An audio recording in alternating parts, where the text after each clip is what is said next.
Welcome to the Holocaust podcast. This is class number 3 in the 5th discourse of the great book Perek 18C. This discourse is Lecha Anashim, is the name of this discourse. Hold on just 1 second. Sorry for this interruption.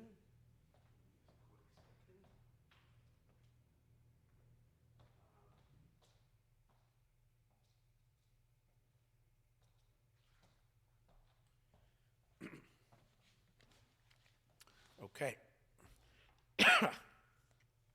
So again, class number 3 in the discourse Lecha Anashim, which is the fifth discourse in the overall book Perek 18C. And here we go. So the last class was a few days ago, so let's refresh. In this chapter, we're holding in the middle of chapter 18.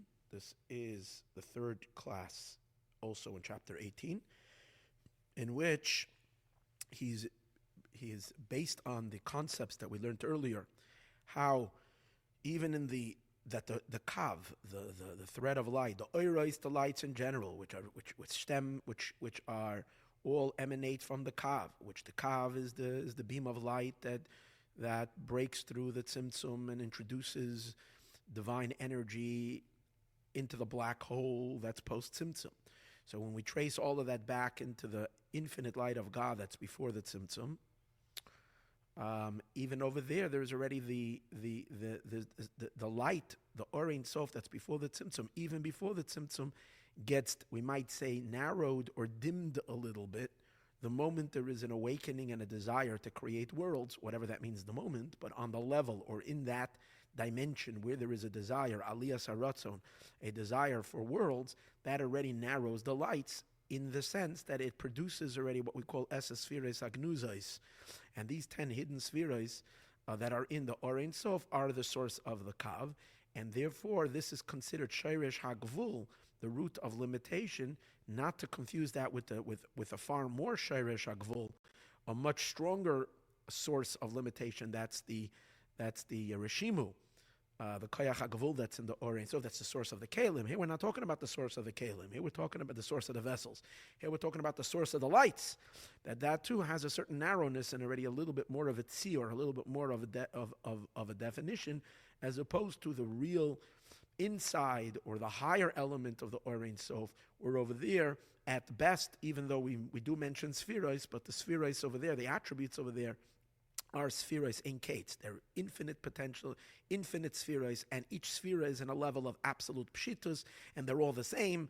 And obviously, we're still going to have to deal a lot with that. So what does that mean? How are they spheroids and all that? Okay, we're going to get to that in our long trek through this amazing discourse as we go. So let's continue now. So based on this concept that even within the Or Ein Sof, we can differentiate between this the Or that's the light of the Or Ein Sof that's for God himself, and the light of the Or Ein Sof that's already considering to be an illumination for somebody, and there's a major difference between these two lights. Based on this, we'll understand. He says the question that the Eitz Chaim asks, which without this, it's hard to understand what the Arizal, what the Eitz Chaim is asking. He asked the question, why did Hashem have to dim the light in the first tzimtzum, to leave complete darkness without even a tiny bit of light? And he reached complete zero light, and then he reintroduces a beam of light, which is the kav. Why couldn't he just dim the light down to that one little beam? Instead of making first zero and then returning back to the kav, he could have left the kav over to begin with. That was the question. That's the Arizal's question. And the answer he answers is that was necessary, because if there would have been even a little bit light left over in the presence of light, they could never have forged the inyan of kalim, the vessels. Vessels could not begin to develop if the light would be turned on. There had to be total blackout, total darkness for the vessels to emerge in that darkness. And then, even when you bring back the light does not contradict the vessel, does not destroy the vessel, which wouldn't be the case if the light would be present to begin with. The vessels could never take hold. That was the answer. But he asks the question, how can you even suggest that the light should be present without a complete tzimtzum, the light of the kav. And the light of the kav is a light that obviously is the light that is to be transmitted to the olamais. It's a light, it's a or that shaykh la olamais. Olamais means the worlds. It's a light that has a relationship to the worlds. And the notion that it has a relationship with the worlds means it's a far inferior light. So in order to differentiate the light that has a relationship to the world from the otherwise utterly godly, infinite, boundless light that is to God, that itself requires a tzimtzum. And the example that was given was from a teacher who's on a level way unfathomably above the students. In order for him to find a crumb in which he can teach the students, he has to first shut his mind down completely to total blackout, and then he can think and pull forth from his infinite pool of wisdom. He can pull forth a small little crumb of an idea that can later become a book or a whole teaching that he teaches his students, right? And that requires a complete shutting down of his light, a siluk, a complete removal of his brilliant knowledge. So if that's the case, how is it that the Eitz Chaim wants to go directly from the Orin Seif to the Kav without a space in between, without a darkness in between? That's what the Arizal is suggesting, that we move directly from the Orin Sof into the Kav. That would seem impossible. So based on the concept that we learned now, that even in the Orin Sof, before the Tzimtzum, there is a lower element of the Orin Sof where there is already a 10 Sfirot, hidden Sfirot, which they consider the source of the Kav. So now we'll understand that's the question of the Arizal.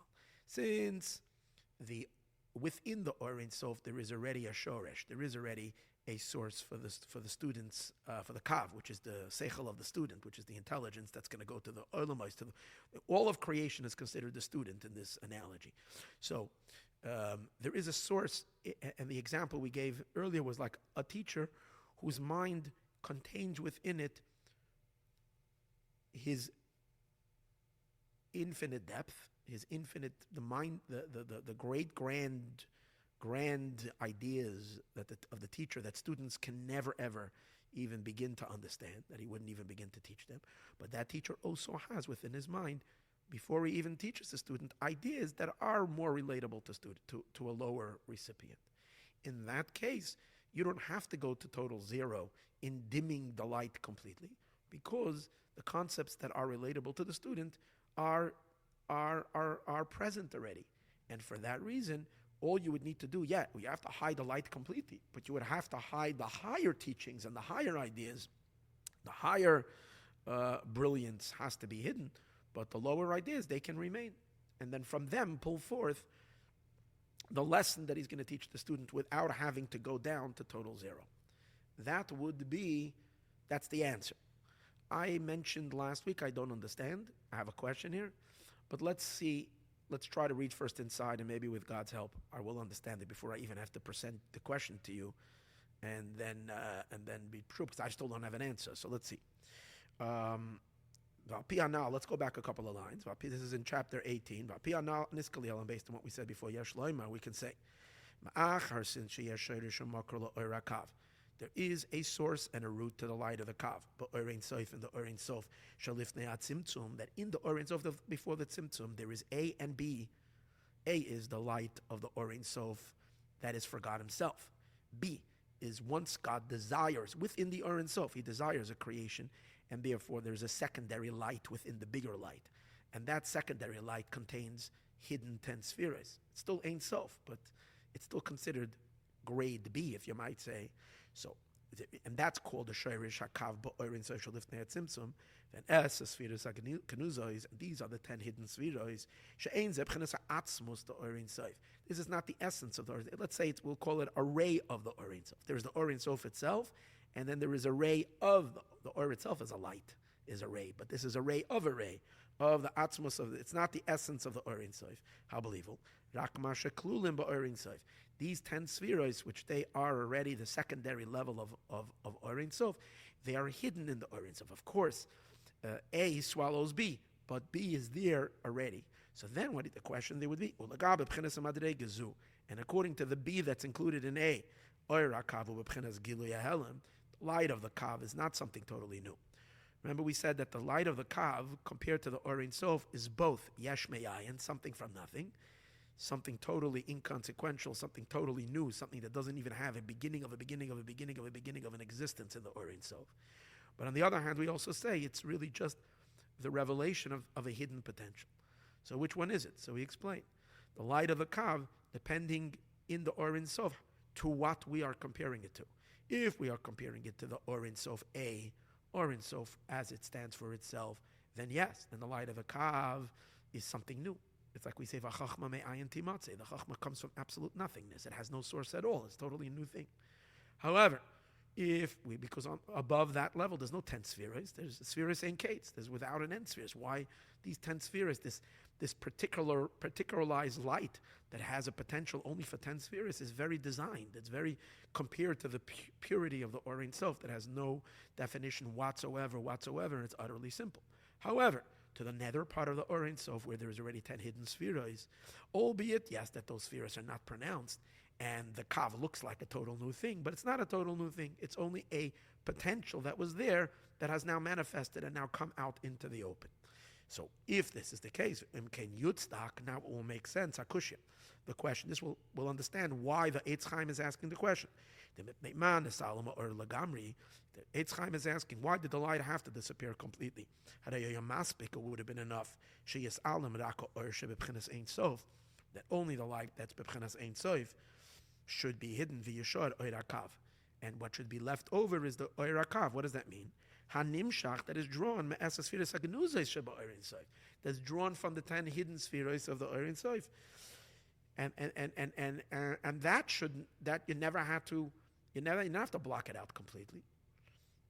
If the Kav would be directly drawn forth without a mediating level, we would go directly from pure Or Ein Sof, from Or Ein Sof A to Kav, then the question wouldn't make any sense. How can you go to a student's comprehension, to a student's lesson, from the infinite light of the teacher without dimming, without a total blackout?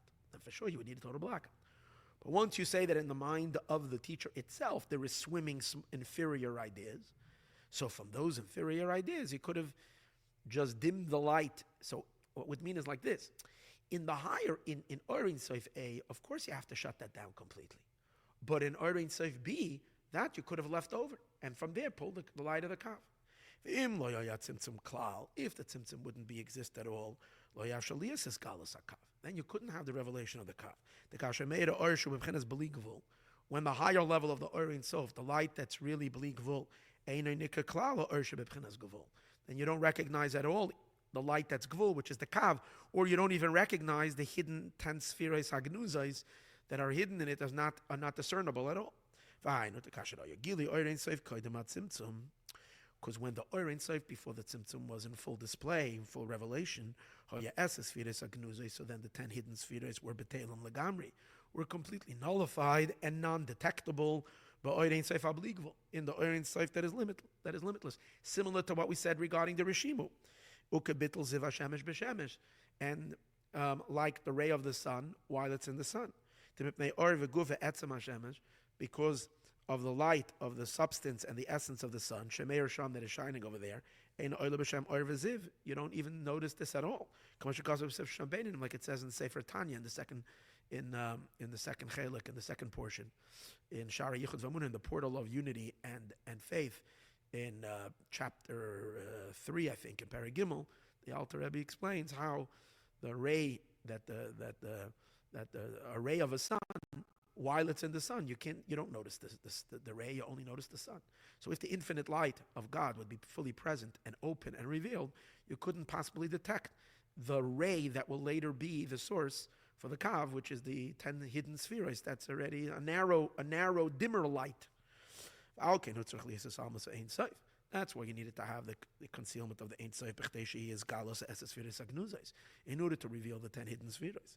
And this should be enough. She is Galas HaKav let the kav emerge from the 10 hidden spheres? Why have to shut down?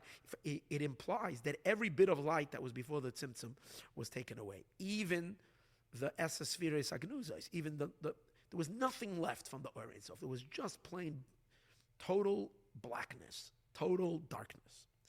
Ukamai, and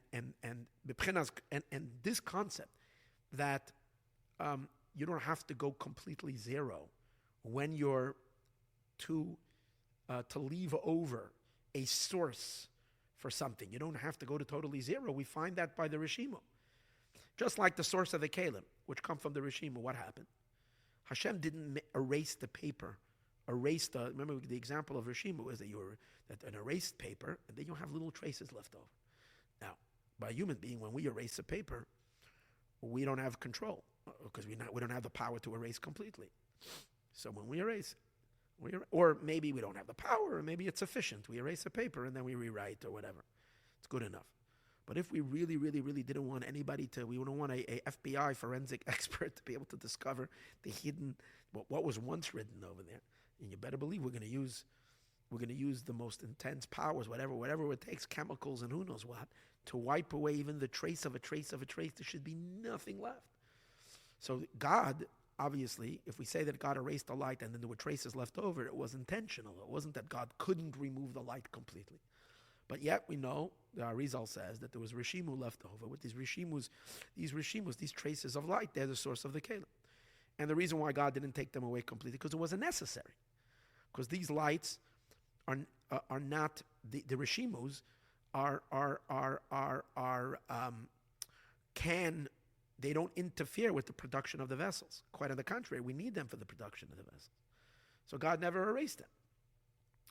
If that's true regarding the Rishimu, so why can't that have happened as well with the Esses Sfiros Agnuzos that are part of the Or Ein Sof? It's almost like we have A, B, and C. A is the infinite light. Okay? B is the source of the limited lights, the Esses Sfiros Agnuzos. And C is the source of the vessels. So when it comes to C, we find that God erased A and B, he'd completely removed. C, he left over. And that becomes the source of the vessels. Now, so the question he's asking over here is, why couldn't God then just erase A, leave B over, and from B produce the Kav? Because the B is the source of the Kav. Pull the Kav from B. Why go down to absolute zero? That's his question. Or maybe if you had to dim it, you can dim it, but you don't have to block it completely. The light of B. Okay, I think that makes it a little bit more graspable for us. Okay, just like in the power of Gavul that's in the Ein Sof, which is the Rishimu. There was no tzimtzum in these traces. It actually is Gala. It's only that this power of Gavul remained al yedei tzimtzum or through the contraction of the light. Tzimtzum or Ein Sof, through the tzimtzum of the Or Ein Sof. Kamoikain. So too, in the Gilui, the revelation of the Orakav, that Hashem should diminish the infinite light, leave over the Esses Sfiros Agnuzos, and from there pull forth the Kav, and everything will be good. The answer that Arizal gives is that's for the vessels, because even this light, since this is still light, it's not the source of Kalim, it's the source of light, and even if it's only the light that is illuminable to the students, it's illuminable to the creation, but it still would be too overwhelming to allow for the formation of the vessels. So you have to remove this light as well in order for the vessels not to be able to be born. Okay, so that's the continuation of the question. We ended the parentheses now. Why did the light get obscured completely? And the answer's over there. That this was necessary to bring forth the vessels. If there would be leftover light, even only the light of the kav, which is a inferior light, the kalim could not come into being. However, once Hashem shut the lights down of all the Or Ein Sof before the tzimtzum down to zero, now you have an empty dark space. Then the kalim can come into existence, and then you can reintroduce the lights and they don't become batal. They don't nullify. They have already a certain durability that they can withstand, even if the light and the revelation will then be introduced into them, as explained elsewhere. Okay, this is the way he explained this. Okay, I don't have the answer to my question, so I'm going to pose it over here. What I don't understand is, the example I gave for a teacher that has,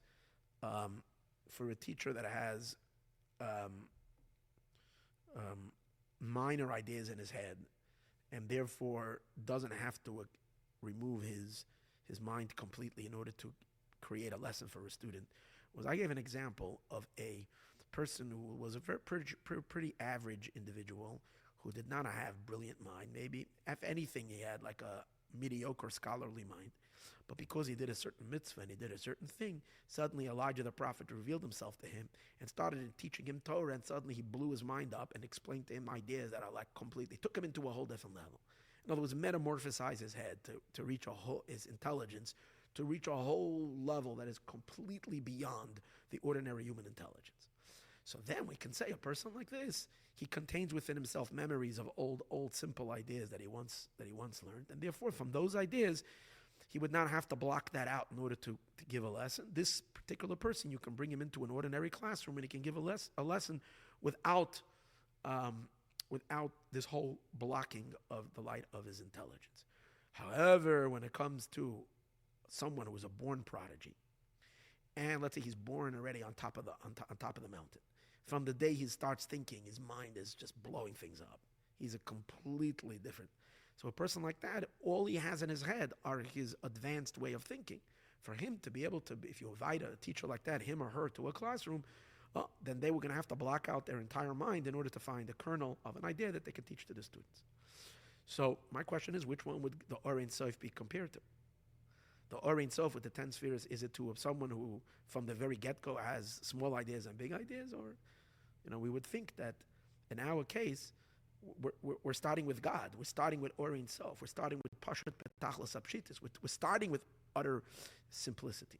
It's just that because the utter simple being, the Or Ein Sof, is so perfect, he has to have the perfection also of being able to limit himself. But for sure, the light is not limited. The light is utterly limitless. And yes, he has the ability to limit, just like the teacher does have the ability to teach a simple class. But that itself requires a dimming of his light. So my question would be as follows. What did he say? We should pull the kav from the 10 spheres, from the 10 hidden spheres, hagnuzes. But those 10 hidden spheres, hagnuzes itself, how did they come about in the Or Ein Sof? If you say that the 10 hidden spheres, hagnuzes, the 10 hidden spheres, the 10 spheres, which is the lower light, how is that differentiated from the bigger light?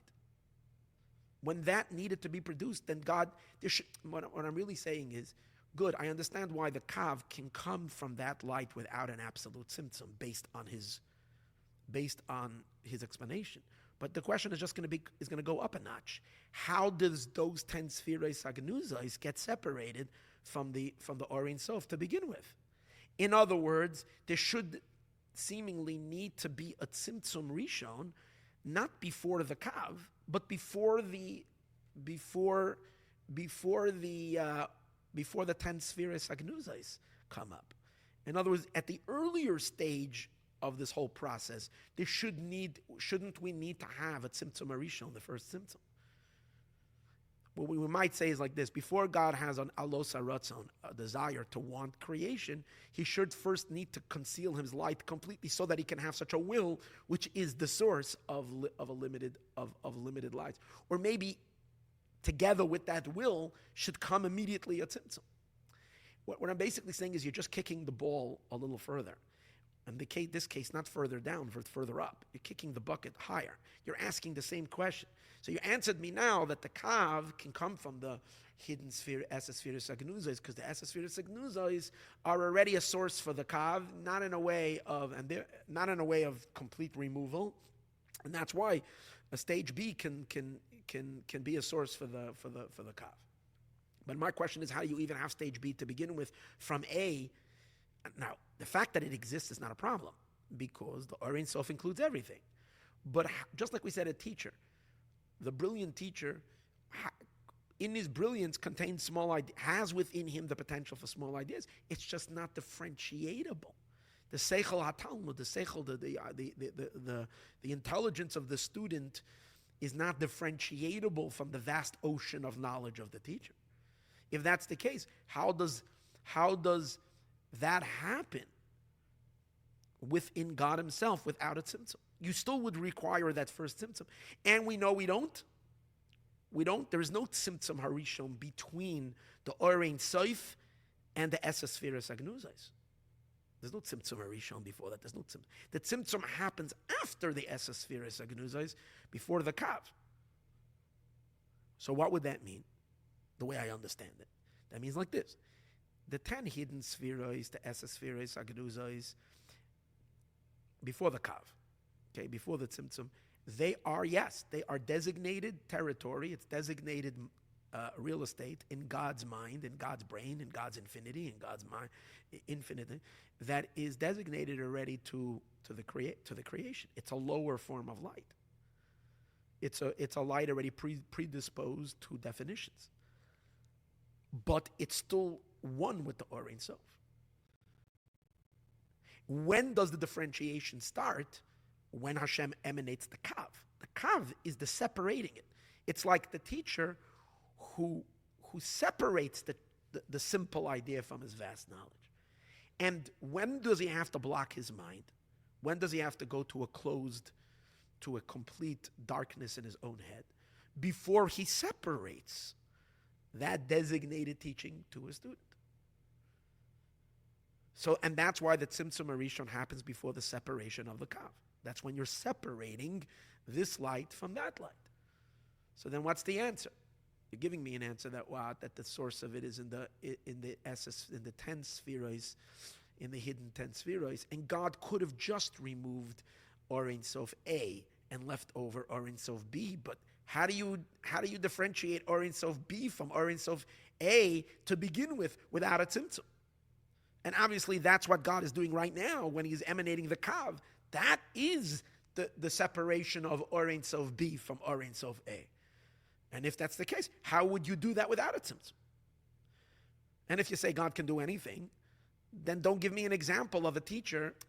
Like Chassidus uses the example of a teacher that does use the example that a teacher must block out their higher thinking in order to differentiate an idea. And that's an example that we use, and it's a valid example. It's not in that in this Maayor he's undoing that whole analogy. The analogy is a good analogy, and Chassidus keeps that analogy.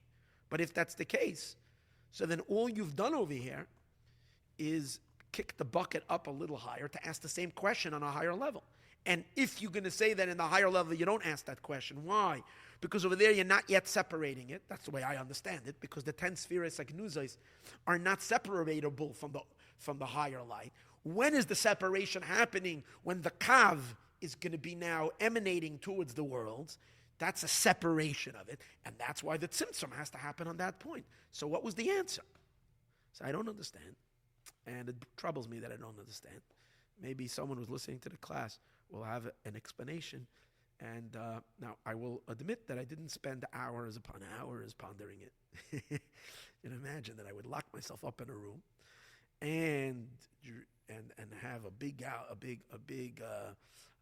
thing of water and enough peanut chews to keep me going. I'm just kidding. Yeah, whatever, nash. And sit and ponder this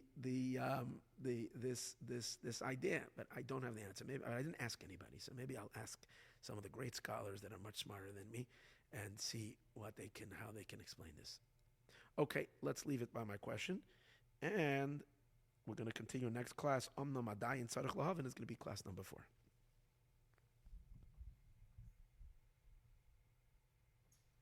Meanwhile, let Mashiach be here today, and he, together with Elijah the prophet, Eliyahu, will answer all the questions.